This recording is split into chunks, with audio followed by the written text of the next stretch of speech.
Hello everyone and welcome back to Run It Up number 55. I am here today playing some $1, $2, no limit Texas Hold'em on ultimatepoker.com. This is the deepest we've ever played, the biggest we've ever played. We played 1-2 before for Run It Up, but we've never played 100 big blinds at 1-2. So exciting times here in the Run It Up kingdom.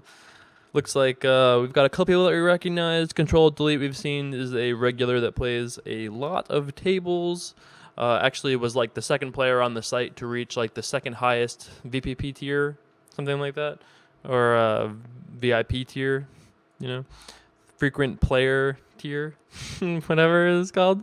I don't know, corporate J Carver doesn't work here. I don't know. So I think we recognize this Vegas cash guy as well.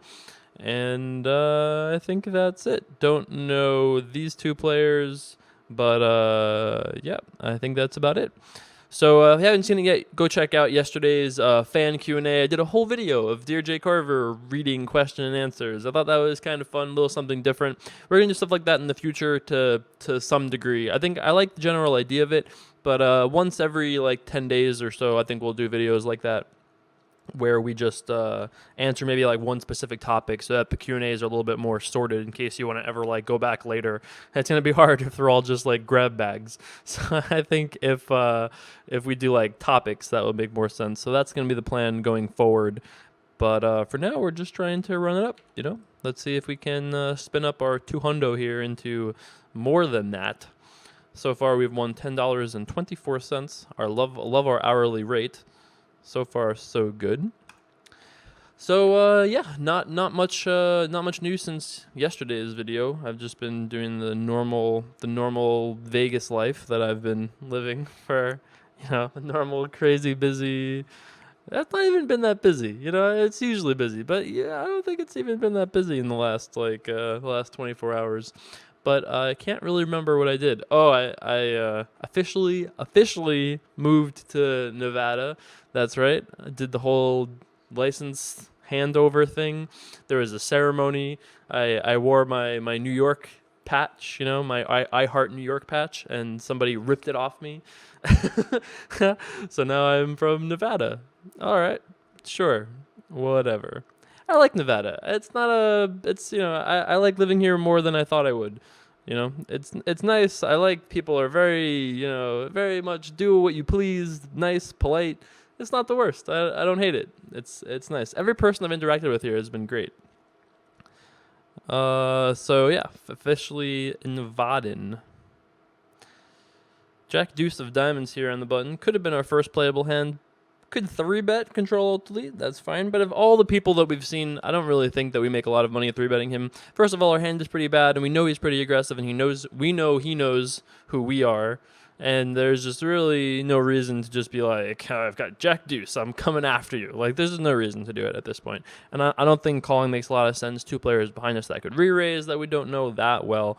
And it is only Jack and Deuce. So all in all, I think that is a safe and fair fold. That's right.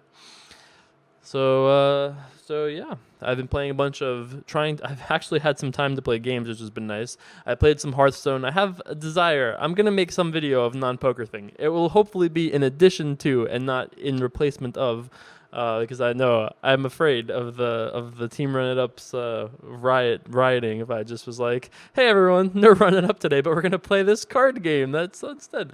I don't know how people will feel about that, but my plan is to do that as an extra thing, either over the weekend or in the next couple days, like a 3 p.m. video release, something like that, a little later on in the day, in addition to the usual Run It Up stuff. I know people would be jonesing. I don't want to cause misery amongst our Run It Up legion.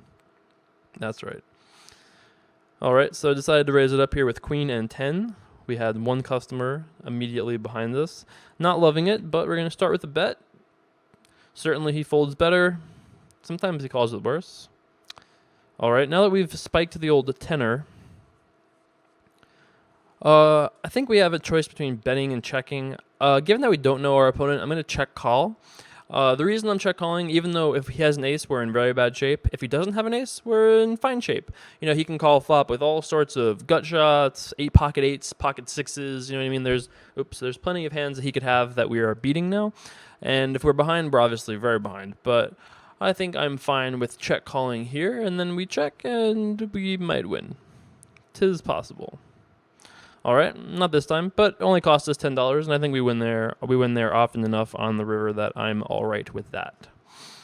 Interesting to note, and definitely worth noting later on in the video that that player didn't bet ace jack on that board. Not saying that ace jack is like slam dunk bet or anything, but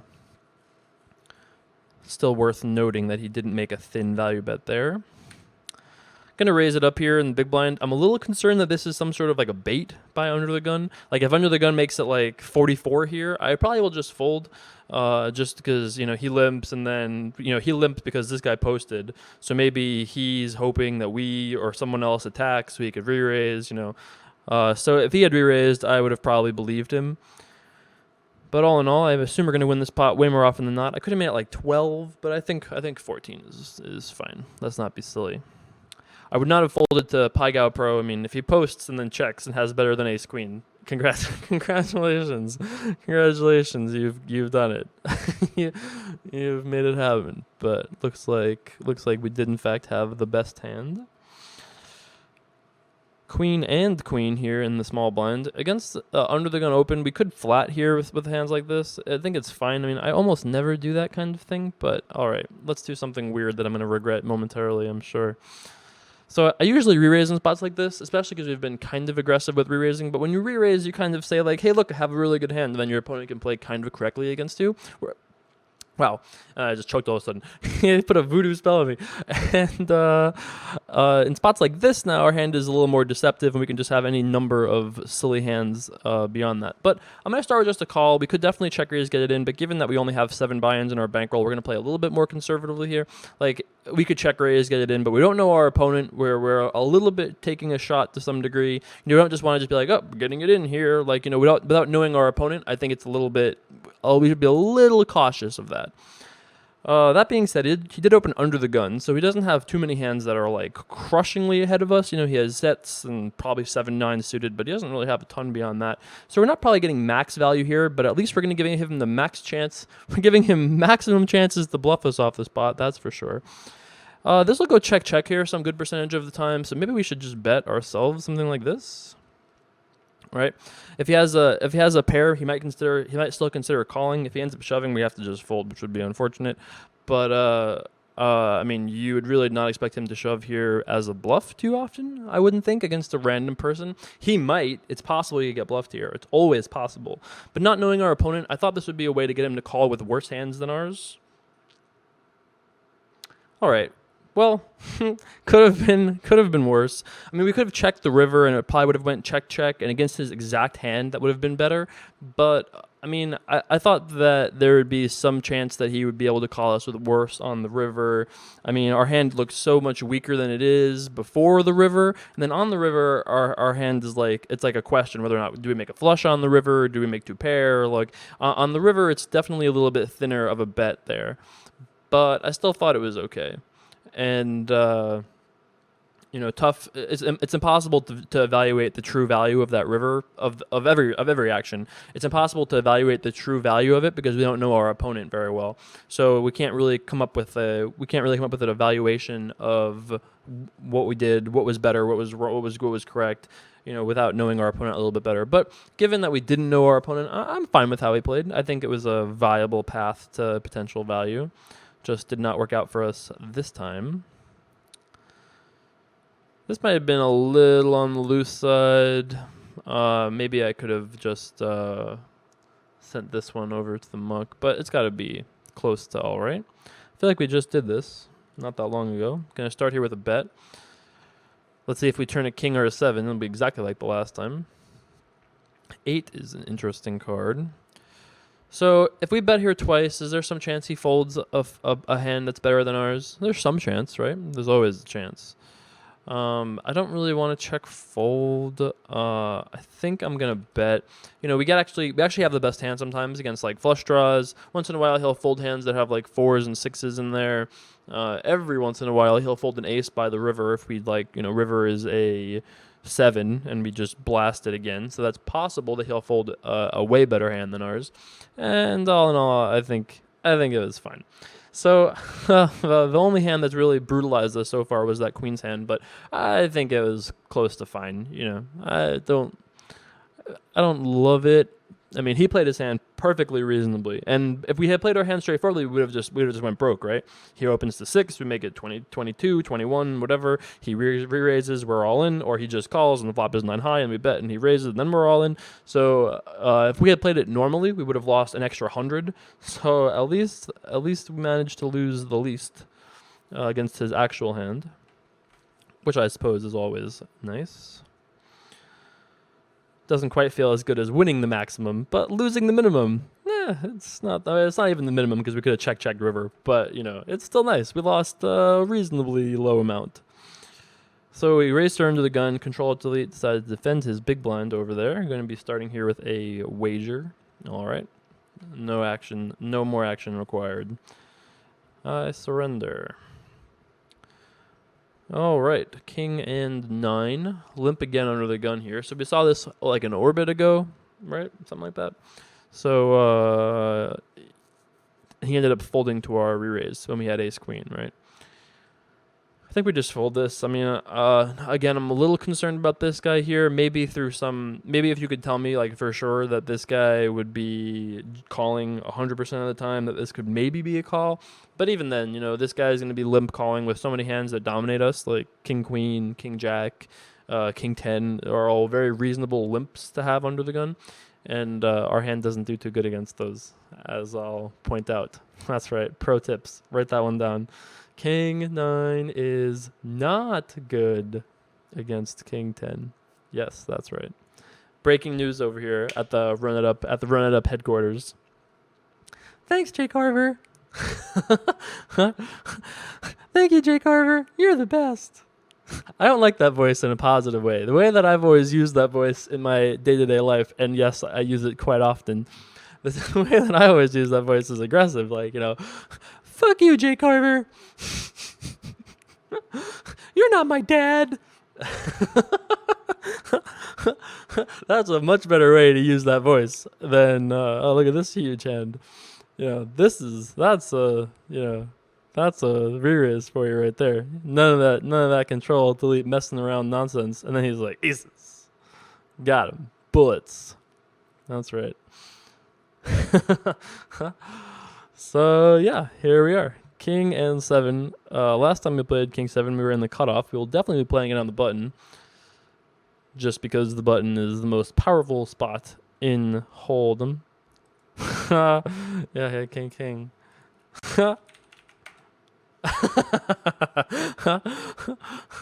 Wow, that's cool. All right, well, I guess we'll just be talking in this voice the whole time. That would be something. I wonder what the viewership would be like on that video if I was just like, I just did it in some weird character voice the whole time. Probably not very good, but people would definitely, I think it would change some opinions on me, that's for sure. People would be like, oh, I guess Jay Carver's lost his mind. Okay. What is this chat right now? This chat is just like, all right, sure. I at least know the level of like half the people in this chat, but I don't know about, you know, I don't know quite what's going on. Well, I've managed to flop a 3 straight, 3 flush, and now we've actually turned a straight draw, which is sweet. So I'm gonna do the business giving, and let's see if we can get the job done. So I'm gonna bet, unless the river is something scary. He knew it. He knew he couldn't take the heat, so he had to get out of the kitchen, you know? That's right. That's right. I'm gonna just muck that one over there. So all right, we've had our little ups and downs, but it's 1-2, you know? It's a very yeah, you know, it's one of these things. What do you guys think that is? I wonder if I didn't explain what I was trying to describe with this hand motion. I wonder what you would describe that to be. In my head, I was trying to describe like a raft with a river. It was a turbulent ride on a raft. That's what I was trying to describe. But I don't know if literally a single person would have got that from what I was doing. But hey, maybe if you did, huge props to you, huge points. You might be the best, or my number one stalker, one or the other. All right, so we've managed to flop a 3 straight and a 3 flush, and an overcard. That's also a thing we've flopped here. Gonna start with a bet. Hopefully we'll just turn a 5 or a 9 or an 8 or a diamond. Or a 6 even. I'm not greedy. Even a 4. Jack doesn't quite cut it. I'm not really sure exactly on what the plan is here. I think I'm going to bet twice and make a decision as to whether or not we're going to bet a lot of rivers. If the river has anything that's like heart or somehow connected between 7 and Jack, I might consider betting. All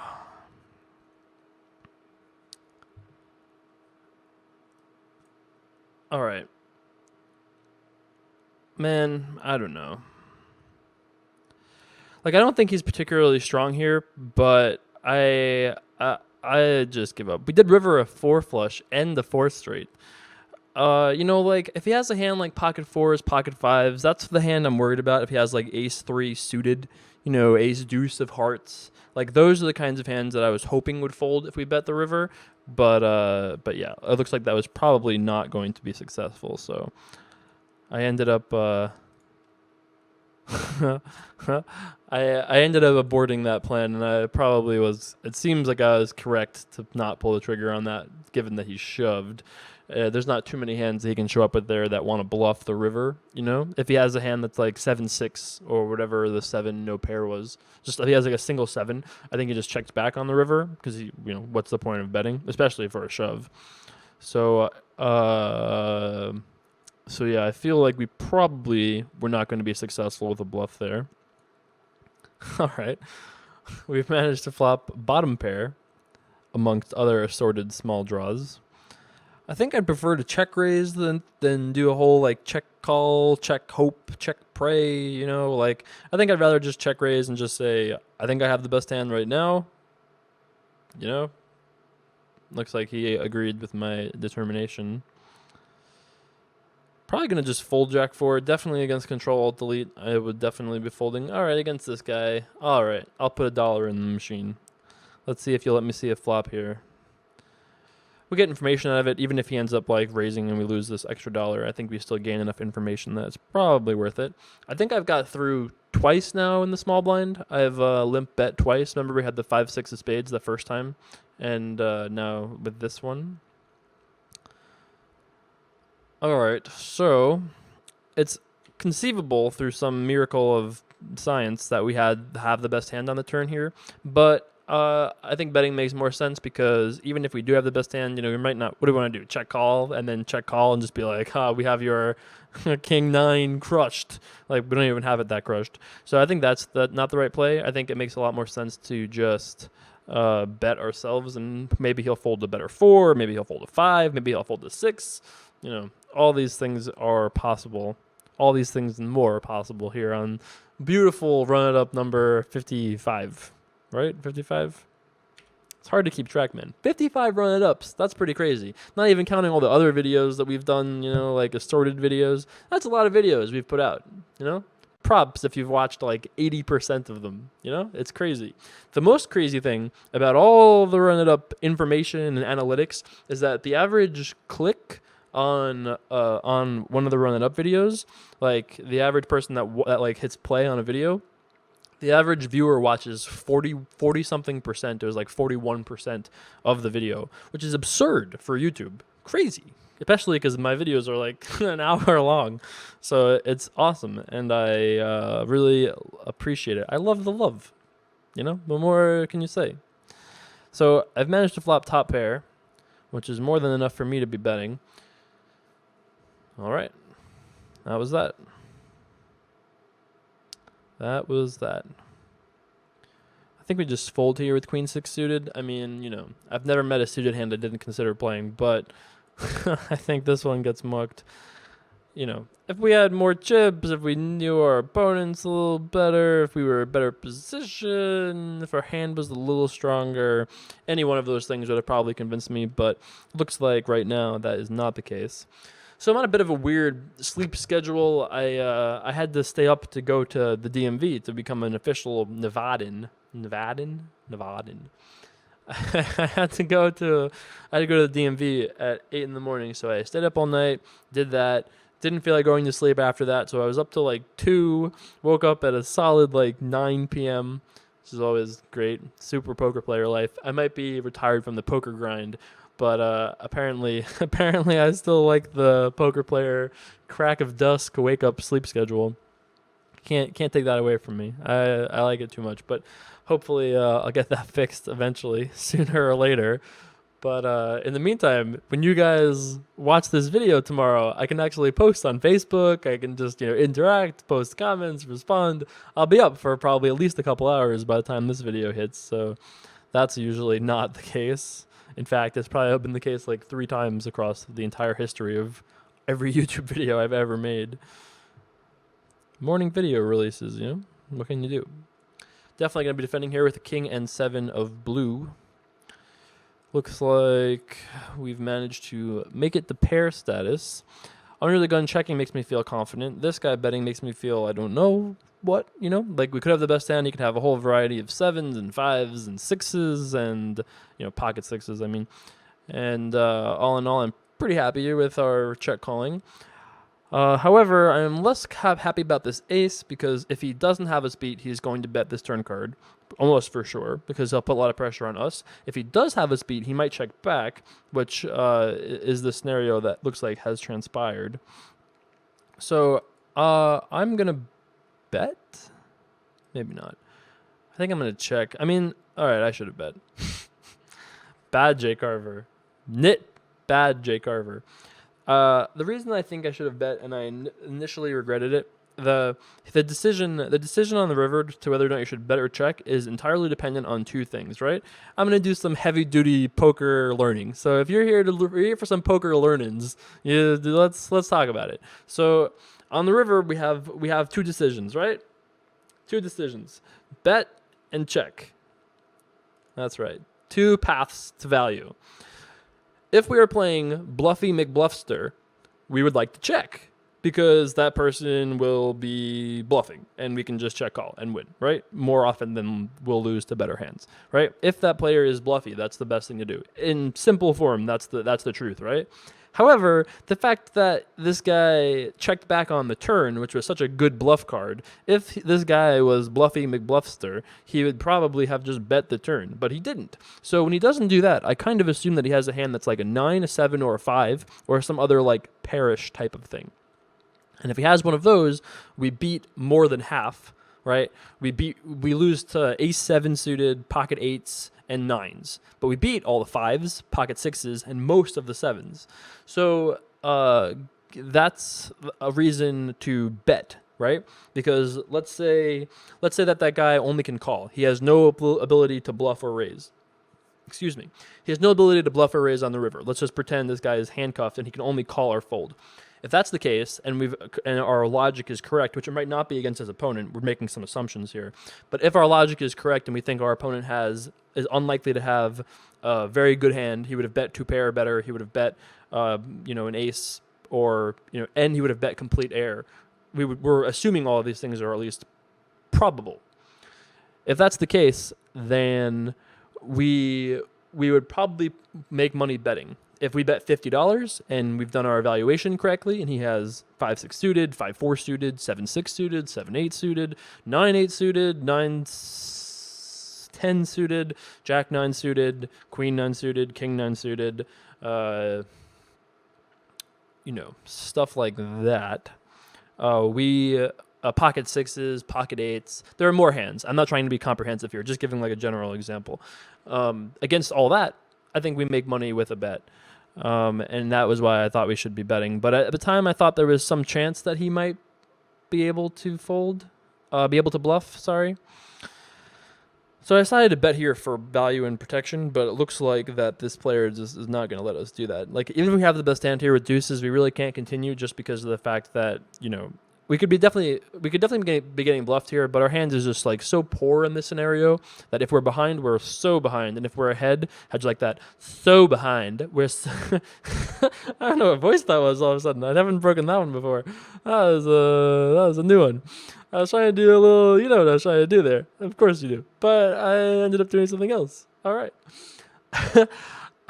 Anyway, but yeah, our hand is either like so behind, or we're like marginally ahead. If he just has like 7-4 suited, he's like drawing to any king or 4 or 7 and wins when it's like turn 10, and he has the cojones to just bluff, So yeah, but I think we have to bet just to protect our hand. But against this particular player, it might make more sense to check back and then just call and then make a decision on river.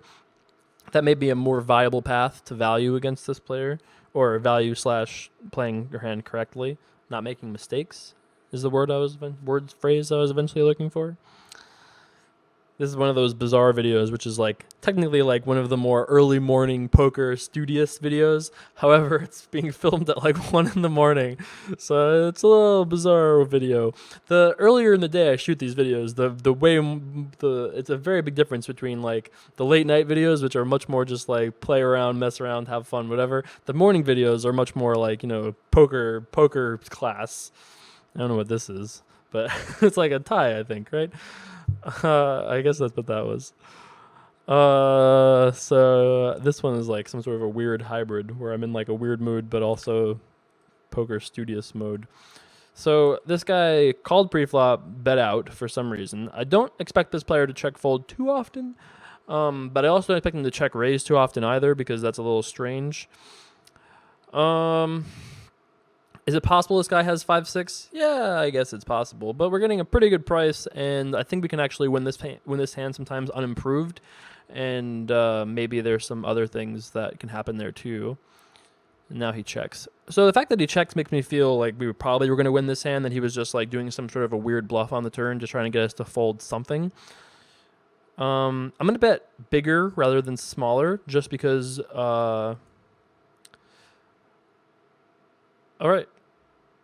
Just because I think that the reason I bet bigger instead of smaller there, let's say that once again, boy, we have a lot of assumptions made against this poor like knight guy over there. Let's say that all of our assumptions are once again correct, which is not saying that, they might not be. We're just assuming that they're all correct. And that my assumption was that guy in the turn was just full of shit, that he was just bluffing. And given that, when he checks on the river, he's most likely not calling anything. Right? This guy is not Victor Blum. Betting $12 is not going to make him shove with nothing. It's not going to happen. Right? I mean, realistically speaking, it's probably not going to happen. So ignoring like fancy other options, if we think he's bluffing, if we think he's likely got nothing, it doesn't matter whether we bet 20 or 50. He's not calling either. Right?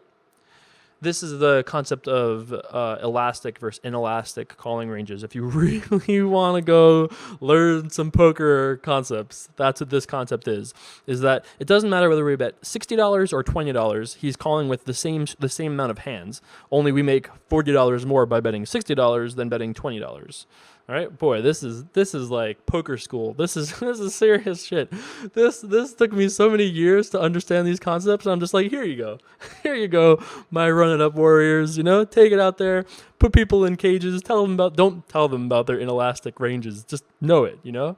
Let's make it just like end with run it up. We'll have to like swear people into some sort of like ritual. We'll have like RIU branded on people's like wrists or something. I don't know, but we're giving away good shit here today. Also, I'm in a very sweary mood for some reason, Very sweary mood. But it's like a jolly sweary, Except for that time when I was, oh, look at this, boys and girls. Aren't you all just jealous? I'm a purple chip. Sure. Whatever you say, Jay Carver. Moron. I don't even have like a name for that voice. It's just like a thing. It's actually like a very common voice. I am quite a fan of it. Not as good as my. It's almost like Anderson Silva. It's very close to my Anderson Silva impression. All right, I'm in a collie mood. That's got to be fine. You know, this guy's kind of a collie. This guy seems kind of collie. And, you know, we've got a suited hand on the button for 450. How do we say no? All of these things make it seem like it is fine to click the call button here.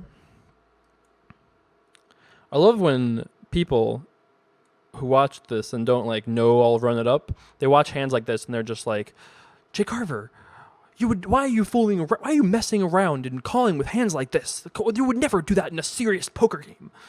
Meanwhile, in like flash cut to like every like 100 game I've ever played where I call with hands just like this. I was like, no, you're not right about that.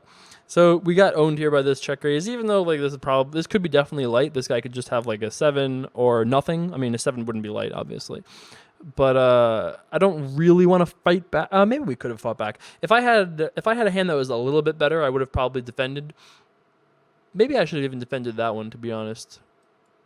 We haven't seen him make moves like that, though. If it was maybe a different player, we could have considered it, but I gave him credit there, and our hand also was slightly too bad for us to continue. If we had even like if we had king 8, you would have to punch me in the face to get me to fold king 8 there on the turn. Please don't punch me in the face in any regards, in any case.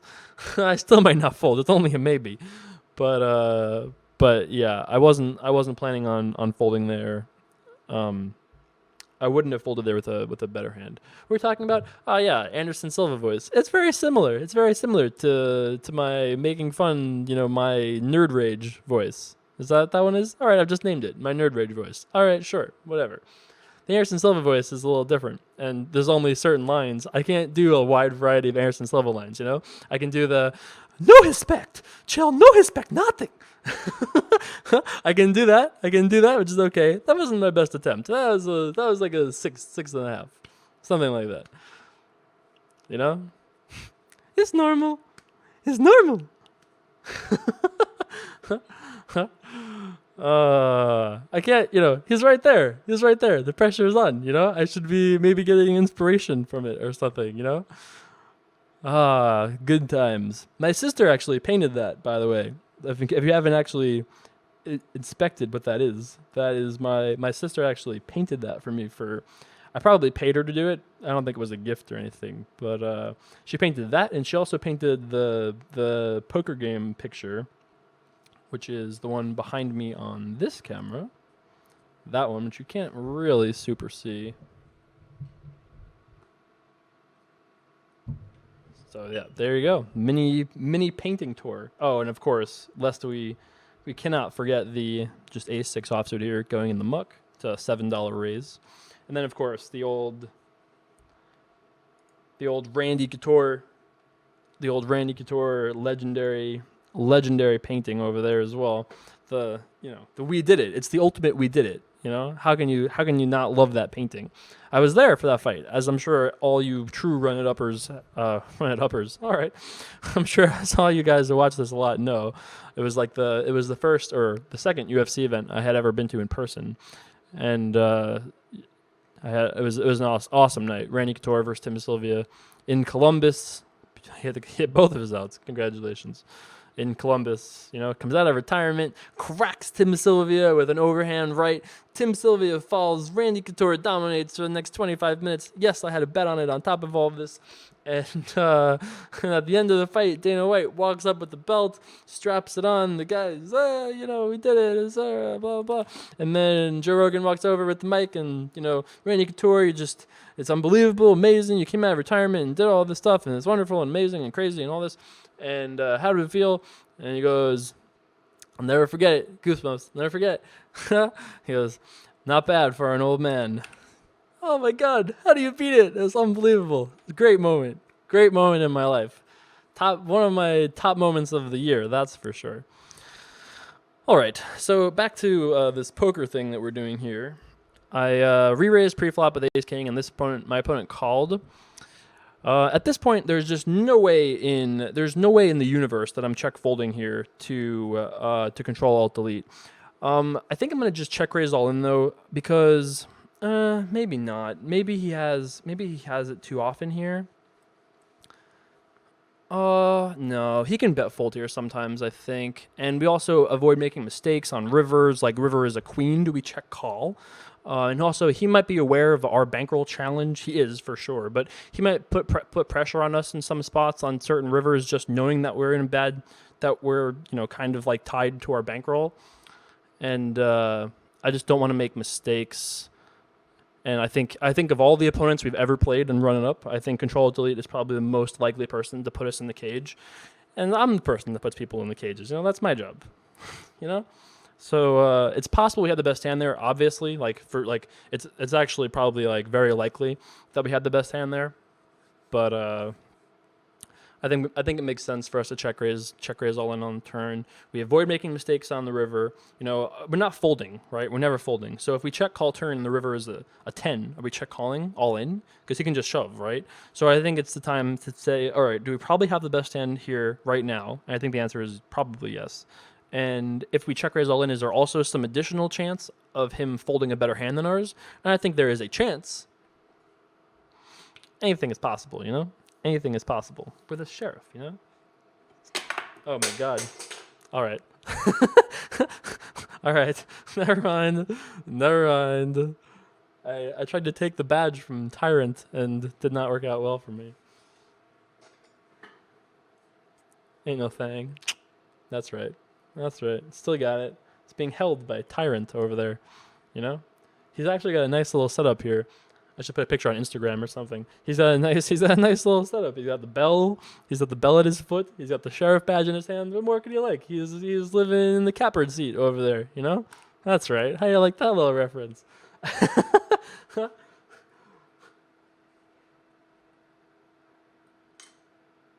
Oh my god. You guys are going to watch me break this on camera. That's what you're going to do.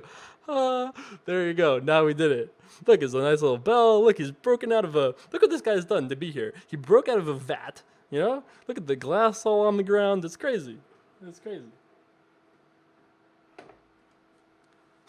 The things that I've been allowed to do under the guise of Run It Up, buy all these random cool statues and toys and stuff. It's awesome, Great. I like the deal we have here. I go, I have to buy this. It's part of Run It Up. I have to. Nice life, etc. So I'm not sure if this will work too often, but often enough apparently. I think this will probably be our last orbit here. Time flies when you're playing 1-2 apparently. I'm pretty happy with us being up $12 because I think that if when you're evaluating a session, more poker strategy. When you're evaluating a session, you can look at it through any number of ways. But I think a very simplistic way to look at it, but it's a solid way to look at it, is to say, did I make more money than my opponents would have if they were given the same cards and put in the same situations? And I think that we might have made more with the straight theoretically than our opponents would have. The 6-8 hand, we didn't really have too many value bet hands. Thinking back, I'm and did we lose less than our opponents would have if they were given the same cards? That's the other at the other side of it. Did we win more and did we lose less than our opponents would have in the same spots? And I think the answer is definitely true with the second one. We lost that Queen's hand to Johnny Bravo over there, and that alone would have been a huge difference. We would have been stuck another 100 right now instead of being up 14. We would have been down 85. Never mind the couple of the bluffs that worked, and so on and so forth. All right. So we've run it up another 1477 on the pile. Look, I already had it ready. That's great. 1477. All right. Not the biggest win ever, but a lot of good poker stuff in today's video. So if you enjoyed this video, don't forget, let me know. Comments below. Plenty of things to talk about. I'll be awake probably too. So I might actually respond within the first couple hours of the video going up. So there's extra response. I try to respond within 24 hours of the video being posted. Then after that, Can't go back. I don't know what to tell you. So yeah. If you enjoyed today's video, don't forget, let me know in the comments below. Also, follow me on Twitter, Facebook, J Carver Poker on Twitter, on Facebook, Jason Somerville on Twitter. You guys know where to find me. It's in the description below.